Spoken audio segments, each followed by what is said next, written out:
What's up, everybody? Welcome to episode 5.3? 5.3! 5.3 of the Game8s podcast thing. I'm one of your hosts, Jack Valentine, alongside the illustrious Duncan Chalmers. How are you? Good. Yeah. How are you? I'm alright. I'm getting sick, so... Yeah, I'm kind of getting over it. Yeah. Gamescom's basically over for announcements go. Yeah, it was... What an odd year. Really? So since we've spoken last, a couple of days have passed, and a lot of news has come to light, so why don't we just dive right into it? Yeah. Let's start with... I think that I put this in order from, like... Kind of how it was announced? Or... Yeah, and also, like, I put that there in the middle because I don't want to end on such a shitty note. Which one? Oh, Yeah. Yeah. So, Battlefront DLC finally sounds legit.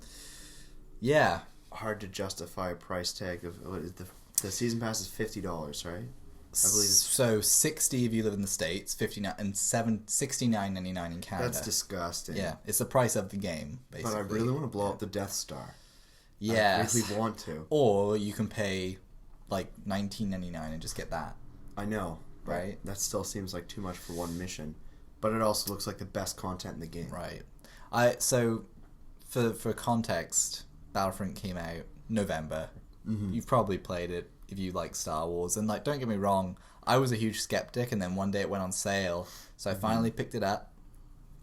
It's kind of what we all did. We all just got it digitally, and honestly, I was like, you know what? The sound, the visuals, like everything is there. Star Wars. When it was in, because it came out in November, and it went on sale I think early December because it was just before Force Awakens. Yeah. Maybe even been late November. It wasn't very old. I think we had about... we didn't buy it at launch, right? Mm-mm. We had a couple of days before Force Awakens came out. We're like, we need our Star Wars fix now. That was it. It was just, I was in such a Star Wars hype craze that I just wanted to consume, like, just the music and everything, like, had to be Star Wars. So, for reference, we waited. 9 hours? Yeah, 9.5 to 10 hours in line. We were the first ones in line for our first Star Wars showing in the city. And it was worth every Sup, second. nerds? We got to talk to a guy about it on the radio. That was really hard to say. Yeah, it was pretty funny. But I also absolutely lost it at the manager of Cineplex. Mm-hmm. But that's a story for another time, boys and girls. So, Battlefront, it was that's the thing, is like, I remember us saying, my God, this game's actually great. I think I'm going to end up caving and getting the season pass. Luckily, none of us did, because it just slowly... We searched our feelings. We found it not to be true. It slowly just petered off. And I think a big part of that was... I trusted my instincts. Just stop. Dad. Your dad can quote Star Wars like that? Well, it's just like a dad joke thing to do. My dad quotes that he's the sort that's like, this is not the something you're looking for. That's legit. Yeah. My dad's like that with Lord of the Rings sometimes. Ah. And Star Trek. And sometimes Star Wars. That's where I get it from. Yeah. I used to just run around in the back garden with my dad, hitting him with a lightsaber. So he'd have Darth Maul's lightsaber, and he just beat the shit out of you with it? Yeah. Is that what you're saying? I had a very terrible childhood. Yeah, no. Like, I want there to be a sitcom where there's like a Sith Lord who has a child. And it's Darth who Maul. Actually he takes care of it instead of the fucking deadbeat that we saw in those movies. Yeah. That'd be hilarious. To get to sort of reel this back in a bit. Star Wars Season Pass, $69.99. Bloody ridiculous. If that Rogue One content is legit, though, I might cave. But that's going to be free. Guarantee it. But I thought we were supposed to get 4 pieces with the season pass. Yeah. Outer Rim, Bespin, Death Star, and then the unannounced expansion for 2017. Oh. Guarantee Rogue One's going to be the same as Battle Jakku. Excuse me. Probably. What I'm really hoping is that last one is huge and makes up for it and brings us Clone Wars content. Yeah. Even though they said that they're just going to stick with the original trilogy, I'm really hoping that they backtrack on that. What I would foresee is that 2017 content gives us some bigger tie into Force Awakens, or is a step, because for the Rogue One DLC, what I foresee is that that sort of tropical ocean planet they keep showing. Yeah, I'm guessing it's going to be that. Rocket launcher. Yeah. Oh man, that was sweet. Yeah. And if you haven't seen the trailer, it looks great. Alternate model of AT-ATs. Yeah. Allegedly, which would explain why that armor's not too strong for blasters. You gotta change the topic. Is this the whole thing? So yeah. Season Pass is really expensive. There's 2 DLCs out currently. Outer Rim, Bespin, which if you're a Star Wars fan, that will mean something to you.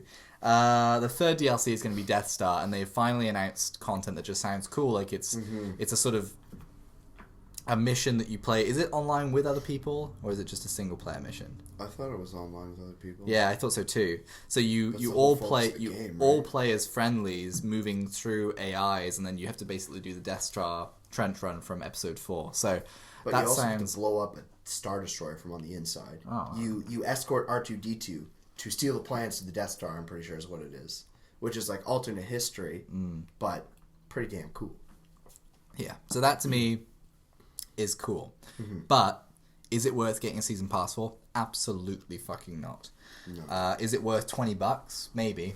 Because you get Chewie. You and I both know how much we'd play it. None. I wouldn't play it. I just can't go back to Battlefront now. I don't know if I could convince myself to reinstall it. But... No. Well, there's just too much else coming out. It's one of those things now. I'm at an age where there's so much coming out that I like to play, and I'm ready to commit time to. Like, I'm ready to commit time to Skyrim when it comes out this year, you know? So, like, for me, it's too late for Star Wars. And unless that last expansion is like, hey, here's a half price on a season pass sale, and the last expansion is the best fucking thing you've ever seen, then maybe. But if they do an out of season 2017 launch on the DLC, it'd probably be a great way to get us all back in. But when I think about it, then again, right, $70 for us plus tax if you're on the Xbox. Yeah, I would rather just say, knowing that then in 2017 Battlefront 2 is going to come out. That's true, and it's going to be Force Awakens and future content for Episode 8. So I'm like, nah, mate, fucking wait. You know what probably is going to be worth the game tag, though? Or the price tag. What's that? That's Sea of Thieves. Yeah. So far, so good. Tell me more. Well, we saw some more content. The original stuff at E3 was kind of, I don't want to say lackluster, but it was very deliberate. They cut. Sea of Thieves, I didn't get to watch as much as I would have liked because I was at work at the time. But watching all that ship-to-ship combat just looks like a blast. Right. Yeah. And the fact that there's so much more to it. The fact that, in theory, you could strand me on a desert island after stealing my ship. Like, that just sounds awesome. It does. And it just looks like it's rare. It's rare coming back to form, getting away from Kinect games. I think everyone's excited about that because of the name. Even though a lot of people at Rare aren't there anymore, there's just so much history that you can't help but be excited at the idea of just like this bright, vibrant, semi-cartoony, but still very like intuitive, intelligent gameplay. You know, it's just that's what Rare does, and I want more. Yeah. No, from what I've seen of it, I love the idea of it because it's a term that now is like, I don't hear the term thrown around, but I feel like a lot of people just will compare a game to Dark Souls for any kind of obscurity that it gives the player. So now it's like, oh, they're Dark Soulsing it because they just drop you in and they don't tell you how to do anything. You've got to figure it out, and it's like, sure, but like I don't like the term just comparing everything to Dark Souls because of how obscure those games are, but I will say, this I do love the idea of that, especially in that sort of Pirates of the Caribbean magic universe. Makes sense. You make your own story in a pirate environment. Yeah. That just sounds like a blast. Yeah. Plus, you can drink. Yeah, the trailers from Gamescom, I know that the crew at IGN played and they all got drunk and one of them ends up just falling off the ship in the gameplay video. It's hilarious. So Yeah, I mean, that's one that since they announced it in 2015, I've been like hopeful for. Yeah. But then, like you said, last year didn't look too hot. I'm confident now. Yeah, that could be something really special, I think. But they have to. I think there's a trap there that they can fall into, similar to perhaps what a lot of people might think that No Man's Sky fell into, where they're playing it very well because they're not putting it in a spotlight right now. Yeah. And if they do, it will become... It's a game that's very hypeable. Oh, yeah. So if they do choose to just hype the shit out of it, people will not like it because they'll build it up to be something it's not, of course. So yeah, that's... yeah. Is it my turn, Duncan? I think it is. I think you have more to say on this than I do. So, to quote the great, the indomitable, the inscrutable Jim Sterling. Thank God for him. May he rest. May he reign over all of us. I don't know if that's what I'm supposed to say, but I know I'm supposed to. I am supposed to thank God for Jim. I have to thank God for Jim. Hashtag fuck Konami. What the fuck do you do with a franchise that has kept your company afloat for the last 20 years? Oh, let's get rid of the fucking director, the mastermind behind this series, the balmy old fuck that comes up with fucking Metal Gear 1, 2, all those games. You have to be insane to come up with a story Metal like that. Gear Survive. Let's dissect for a second what the pillars of a Metal Gear Solid game are. Stealth. Over-the-top acting. Bad dialogue. Really kind of like sort of homoerotic kind of dialogue. No! That's my going to be summary so of all of loud. them. Yeah. No, I'm just saying right now. That's going to... I'm sorry, listeners. Yeah. Trigger warning. Bad dialogue. Tacky cutscenes. Homoerotic dialogue. Crazy cool action. Crazy cutscenes. Stealth. Fucking name it. And then Metal Gear Solid 5 is still one of the best games on current gen consoles. It's fantastic. And so now, how do we, you know, as Konami, how do we move this series in a new direction? How do we make sure that people know it's the series and the name they love and what they can trust, but, you know, we're putting a fresh take on it. Oh, let's put fucking zombies in it! What? Like, why? Operation Metal Gear City. It's just I'm just like 4-player co-op. That part's great. Yeah, but it's probably not because Metal Gear feels good as a solo experience. Have you ever played Peace Walker? I haven't, so. But apparently it's a fantastic co-op experience. I didn't like Peace Walker. I'm honestly like Did one you of the play it few with more people... than one person? No, but I've never played a Metal Gear game with more than one person, and I love 5. You couldn't until Peace Walker. Yeah, but that's just one of those things. Like I feel like every one of them's fine up to that point, and I think Metal Gear 4 is one of the best ones, which I know is an unpopular opinion because everyone's like, it's a 20-hour movie. Yeah, it's a fucking good 20-hour movie too. Wasn't that making a is. mini-series? Well, essentially, there's some gameplay in there, except the fact that all the bosses in the game are these women in like these basically like super like skin tight like outfits is kind of fucking disgusting to me. I don't like that at all. And there was a thing you could do where if you go, don't even fucking start. If you go around and you just don't shoot them for like 5 minutes in the boss arena, the screen goes white and it takes you to this white out like empty room where they walk towards you in like a sultry way and they pose for you, like pressing themselves and stuff where you can take pictures of them.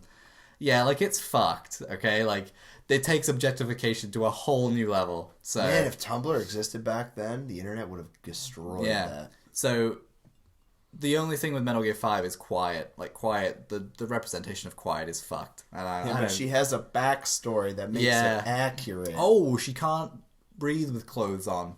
Yeah, makes sense, right? That's what I say to that. Creative decision making, get fucked. Anyway, didn't you just like? Well, he's like, oh, here's this fucking character design must not be named that I shit out, huh? Didn't you just praise he who must not be named? Hideo? Yeah. Well, he's a fucking lunatic, and he's a great designer. He's a fantastic creator. And that's why it's even more offensive that it's like, you can create, like, fucking Psycho Mantis. You can create Vulcan. You can create Solidus. You can create Liquid Snake. Like, Otacon. Like, these crazy, cool characters. And then it's just like, just fuck any Just cool... make her boobs bigger. Yeah, and let's have a character who's in a leather thong, a leather bra, like a little sort of bandana bra. She's got fucking ripped stockings and high heels. She's a fucking sniper. It's like, why? And then, we promise there'll be some story to that. Oh, the story is she doesn't breathe like normal humans. She absorbs oxygen through her skin. So if she has clothes on, she'll die. What a fucking stupid idea! That's the stupidest thing ever. Like, if they'd have said, yeah, look, she's got this suit which has a little hole on the stomach and a hole on the back, and the arms and the legs are open, and it's like shorts, but it covers everything in a non-over-the-top... Like, that would be fine. And if they'd have said that reason then, I would be okay with it. But it's because they put the design out there and were like, hey, here's this thing that you should like. And it's like, people were like, no, it's 2015. Like, that looks like shit. It's not nice that you are depicting someone that way. Anyway. It sucks, Duncan, because this is episode 5, and I'm already putting us in a position where people are going to call us SJWs. I think we did that in the first one with Ghostbusters. Oh, yeah. Well, if you didn't like Ghostbusters, you're a fucking tosser, so... But, personality comes out, the more episodes come out. Yeah. You can't... Kojima, like Death Stranding, they shouldn't have shown that trailer at E3, but... I'm glad they did, because, like, holy fucking balmy Christ. Like, it looks fantastic. That's full But we have no idea what's happening. Exactly. It's full-on Kojima nonsense. That's all I need. It looks awesome. I guess. You got Norman Dad Reedus holding a baby that then isn't there. But, like, his butt's out, and that's offensive to me. Mate. I waited through 6 seasons of fucking drivel that was The Walking Dead, hoping I'd see some Reedus dong, and I didn't get satisfaction. I watched a 3-minute trailer from fucking Hideo Kojima, and he gave me plenty. That's like so many nights that trailer has done me. So anyway, what's next? From Japanese shit to Japanese shit, I do believe. Do you want to go to this now? To this? Yeah. Yeah. $270 and you don't include a season pass? What kind of backwards fucking decision making is that? Especially to call it an Ultimate Edition. Squeenix, Final Fantasy, get it right, get it tight. That's all I have to say. 2 months delay since we saw you last. Or maybe did we talk about that last time? No, I don't think so.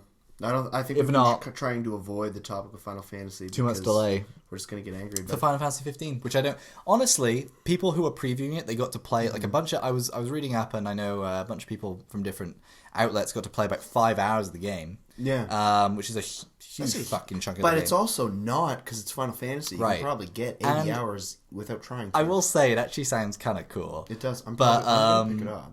But I'll wait till it's on sale. But I've always kind of wanted a One Direction simulator. So One Direction World Tour Simulator 2016. I mean, like, I'll play it if they send me a review copy. And I will get you a long written review before it's out. Yeah. Fuck, I'll do that for any company. Keep it in mind. This is one that We're going from anger to just sadness. That's a sadness. Capybara, excellent little Canadian studio. Are currently working on a project below.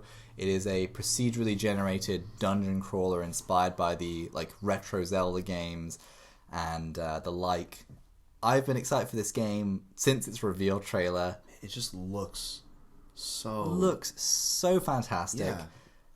It's been met with several delays along its development cycle, and it's a couple years now. Yeah, at Gamescom they announced it has been delayed somewhat indefinitely. Now, that doesn't mean necessarily the game is going to be cancelled. They are still working on it. I think that the statement from Nathan, the director of Capybara, was More so that they don't want to put another date on it that they can't meet, rather than make sure the game is to where they want it to be and then give us a date then. But it was originally, the most recent date was summer of 2016, so I'm hoping very much for a fall release date or a late holiday release date. But that's, I think, wishful thinking. It might be into next year at this point. I think it's going to be next year. I think it's going to be one of those out-of-season games, and I think that would actually do it a lot of good, because it doesn't have to go up against Assassin's Creed 47 or whatever they're called. Right, little things like that, which, like, I know it's a totally different fan base, but there's a lot of people who might not think about it, and then they hear about this coming out when they're bored. Right. And they buy it on a whim, and then they get their minds blown. Yeah. Hopefully. On the topic of Assassin's Creed 47, Ubisoft aren't releasing an Assassin's Creed game this year. They're releasing Or are they? Plot twist. They're actually releasing... So Assassin's Creed, the film, comes out... comes out this fall, this December. If you haven't seen Michael Fassbender, you can see his penis in a movie called Shane. That's actually a very good film. It's a fantastic If you want movie. to know if he measures up enough to be... a man. An assassin. He's got a big dick. I was going to say, if the blade fits... You might as well shoot it! That's me putting the gauntlet on, that's all. I was just putting the little blade gauntlet on. Christ. What's happening? We went from being a classy establishment to fucking kangaroo court. This is kangaroo court. So, ratings board, I think it was Peggy, so European rating board, have filed ratings for Assassin's Creed Ezio Trilogy on current gen consoles. Obviously, Ezio Trilogy is something that's been released before on past gen consoles. And didn't sell very well, I might add. No. Well, the thing is, by the time that came out, you could go to a GameStop or an EB Games and get both Assassin's Creed 2, Brotherhood, and Revelations for like $5. So, like, Assassin's Creed 2 is like $2 at this point. Oh, yeah. And the thing is, this is the way the real kicker is. Assassin's Creed 2, I know, is backwards compatible on Xbox One. I believe Brotherhood is 2. I don't think Revelations is. But go to it, like, you don't need to play these games again if you've ever played them before. If you want to play another one again, play Black Flag. Yeah, and I guarantee you that they're keeping this under wraps because it's going to be the same as what Activision did for Prototype 1 and 2. Literally day in, day of, hey, we're releasing these games today or tomorrow, and they'll just come out. They'll be way more expensive than they should be. It'll be like, I guarantee... I'm thinking 60. 59... 60 Canadian. 60 so like Canadian. $50 in the States, probably. Probably $49.99 Canadian, $19.99 individual. Because they'll like Dead Rising's doing. Oh, you so expect you'll save digital $10. only? Yeah, digital only. Okay, guaranteed. Yeah, they won't bother with it physically. I wouldn't. That's like wasting money. Yeah. And they'll also know that it's just bad. It's bad press for them because it's one of those things that people will end up trading in again, and there's just no point for that. You know what isn't there on this list? What's that? Another probable trilogy being re-released. Oh, yeah. Yeah. I didn't even think about that. I don't know too much about it, but I know that EA have examined over the last month or so remasters of previous titles that they've released. And so, of course, Mass Effect, the trilogy, is high on that list. Which, to myself, if it's a proper remaster, like a full, complete overhaul to they like do an Andromeda's engine, yeah, I'll buy it. Oh yeah, because I've actually never played Mass Effect 2, so I know I played a lot of Mass Effect 1. That's the best one. I like depending 3. on who you ask. I like 3 a lot. So you haven't played 2, so yeah, but I do like 3 a lot. I like all of them. Yeah, 3 the least. Wait, did you not like the ending? You're one of those people. Honestly, I'm not even like somebody who's super butthurt about the ending. Yeah. It's just like 3 wasn't as good. Okay. 1 was like that beautiful sci-fi silliness that I embrace wholeheartedly and love. 2 was a huge refinement on the controls and gameplay. Plus, it felt episodic because you were told, do these things as you need to, do what it takes. Save the galaxy. Right. I was like, all right, that's had cool. Michael Sheen in it too, didn't it? Mm-hmm. Excellent. Elusive Man. Or was that his name? Elusive Man? It's Martin Sheen. Well, I know that's his real name, but in the game, his name's the Elusive Man. Yeah. You said Michael Sheen, though. That's what... Yeah, Michael Sheen. It's Martin. Isn't it? Oh, I'm thinking of... Michael Douglas. Probably. But it's Martin Sheen, you're right. Yeah. Yep. Yeah, and he was perfect for that role. That voice, so smooth. Cool. Mm-hmm. But yeah, I'd buy this again. If they do it properly and they don't overprice it, it's just I don't think it's necessary by any stretch. I'm getting really tired of all these remasters and re-releases. Give us some new content. Take some risks. Well, especially if they're going to do this after saying, sorry, Andromeda's not ready yet again. And it's just like... It'd be to try and tide us over. Yeah. Well, my fear is, if they say, it's delayed into like March or April of 2017, them doing this is them being able to say, now it's holiday 2017, because we'll give you this. Oh, us, nice EA, nice us. I know.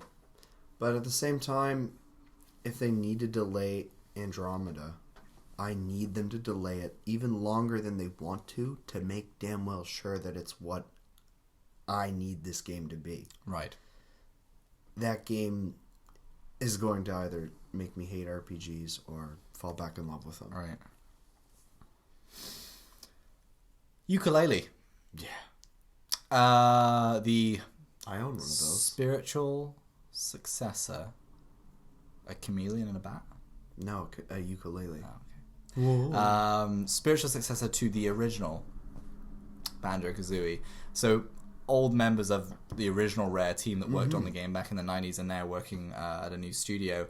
Kickstarted the game, was a Kickstarter extravaganza-thon. I was going to say phenom, but there's no wrong answer. No, it did incredibly well. So that's why now we're actually hearing very little about it, because it was so successful, so they just want to make sure that they don't actually disappoint the people. So I actually very much respect that, because I feel so many Kickstarters do well, but then it's like, ram down your throat, and then they change the style, and then the creator says things like, it's better than nothing, and then it comes out and it's a pile of shit, Mighty Number 9. Anyway, so... you just had to go there. I had to, yeah. That